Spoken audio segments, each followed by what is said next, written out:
আজকে সকালে উঠেই পেয়ারা মাখা খাবো, আর কত কিছু করেছে দেখো, শুধু পেয়ারা, কামরাঙা, এদিকে লেবু মাখা করা আছে, আমার বোন করছিল।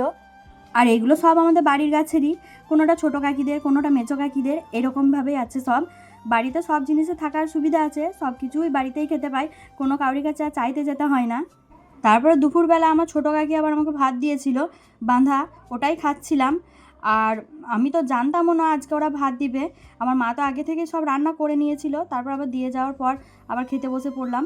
প্রথমেই আমি লাউ শাক দিয়ে স্টার্ট করলাম, আজকে খাওয়া দাওয়াটাই তোমাদের সঙ্গে আজকে শেয়ার করব।